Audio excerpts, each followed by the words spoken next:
नमस्कार बच्चों। आज हम माध्यमिक शिक्षा परिषद उत्तर प्रदेश के द्वारा संचालित होने वाली इंटरमीडिएट बोर्ड परीक्षा सन 2025 के भूगोल विषय के प्रश्न पत्र के बारे में विस्तार से चर्चा करेंगे। भूगोल विषय में सभी प्रश्न अनिवार्य हैं। परीक्षार्थी को प्रत्येक प्रश्न का उत्तर देना अनिवार्य है। प्रश्न पत्र कई खंडों में बटा हुआ है और आपकी दो पुस्तकें, एक मानव भूगोल और दूसरा भारत भूगोल, दोनों पुस्तकों से हर खंड में आधे आधे प्रश्न आएंगे और आपको सभी प्रश्नों का उत्तर देना होगा। सबसे पहले बहुविकल्पी प्रश्न आएंगे। बहुविकल्पी प्रश्नों की संख्या कुल 8 होगी और हर प्रश्न में 4 विकल्प दिए जाएंगे। उन 4 विकल्पों में से जो सही विकल्प होगा उसको आपको चुन करके भरना होगा। लेकिन बहुविकल्पीय प्रश्नों को लिखने से पहले आपको पहले प्रश्न लिखना होगा और उसके सामने उसका सही विकल्प लिखना होगा, जिससे कि आपको अच्छे अंक प्राप्त हो जाएं। कहीं परीक्षक को ये डाउट न रहे कि ये किस प्रश्न का उत्तर इसने दिया है। इसलिए सबसे ज़रूरी है कि आप पहले उस सेंटेंस को लिखिए और सही विकल्प को सामने लिखिए। फिर आपके अति लघु प्रश्न आएंगे। अति लघु प्रश्नों का उत्तर आपको 1 से 2 वाक्यों में देना है। 3-4 वाक्य भी हो सकते हैं, लेकिन कम से कम शब्दों में आपको अति लघु प्रश्नों का उत्तर देना है। इनकी भी कुल संख्या 8 होगी। प्रत्येक प्रश्न 2 अंक का होगा। फिर लघु प्रश्न आते हैं। लघु प्रश्नों की संख्या 6 है और प्रत्येक प्रश्न 4 अंक का है। बच्चों, जैसा कि आप जानते हैं कि भूगोल का सीधा संबंध मानचित्रांकन से है, तो जहाँ जहाँ संभव हो सके जिस प्रश्न में पूछा जाए उस प्रश्न के हिसाब से आप मानचित्र भी बनाने की कोशिश करिए। मानचित्र बना करके अगर आप अपने प्रश्नों की अभिव्यक्ति करती हैं तो आपको अधिक अंक प्राप्त होंगे।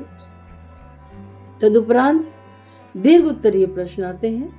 दीर्घ उत्तरीय प्रश्न दोनों पुस्तकों से 2-2 पूछे जाएंगे और प्रत्येक पुस्तक से किसी एक प्रश्न का उत्तर देना अनिवार्य है और इसके लिए 6 अंक निर्धारित हैं। उन 6 अंकों का बंटवारा भी हो सकता है, जैसे कि 3+3 या 2+4 या 2+2 या फिर पूरे 6 अंक निर्धारित किए जाते हैं। आपको दीर्घ उत्तरीय प्रश्नों का उत्तर विस्तार से देना है और यथासंभव मानचित्र भी आपको बनाना होगा, जिससे कि आपके मानचित्र क्षमता का परीक्षक को पता चल सके कि बच्चे को कितना विश्व के बारे में या भारत के बारे में कितना उसको ज्ञान है। फिर जो सबसे महत्वपूर्ण जो पार्ट है वो है मानचित्रांकन का। मानचित्रांकन कुल मिला के 10 अंकों का आता है, तो ये 10 अंक आपके लिए बहुत कीमती हैं। अभी से आप खूब अभ्यास करिए कि कितना अधिक आप मानचित्रांकन कर सकते हैं।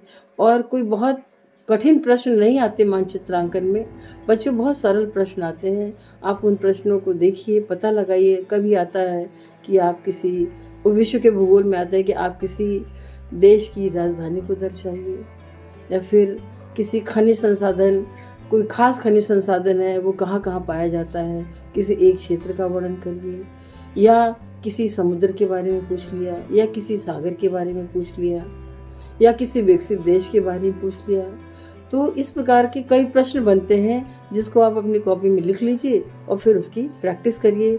तो 5 प्रश्न विश्व के भूगोल से पूछे जाएंगे जिसको आपको मानचित्र में दर्शाना होगा। 5 ही प्रश्न भारत के भूगोल से पूछे जाएंगे जिसे आपको मानचित्र में दर्शाना होगा, जैसे किसी नदी का उद्गम स्थल, घना बसा क्षेत्र, या कोई खनिज संसाधन, या कोई समुद्री पत्तन। इस प्रकार के प्रश्न पूछे जाते हैं। इस प्रकार से भूगोल विषय का जो प्रश्न पत्र है वह कुल 70 अंक का है। बच्चों, भूगोल एक ऐसा विषय है जिसमें आप अधिक से अधिक अंक प्राप्त कर सकते हैं, क्योंकि सभी प्रश्नों के उत्तर एकदम सटीक होते हैं। कहीं कोई इसमें ऑप्शन नहीं होता है कि ये होगा कि ये होगा।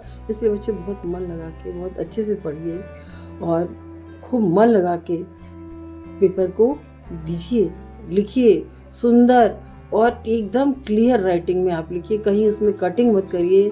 अगर आप कटिंग करते हैं तो पता चलता है कि छात्र जो है वो बहुत ज़्यादा कंफ्यूज है। तो खूब प्रश्नों को 1 बार, 2 बार, 3 बार पढ़िए। पढ़ने के बाद ही आप उसका उत्तर देने की कोशिश करिए। बच्चों, आपको ढेर सारा हमारी तरफ से बोर्ड परीक्षा देने के लिए शुभकामनाएं। नमस्कार।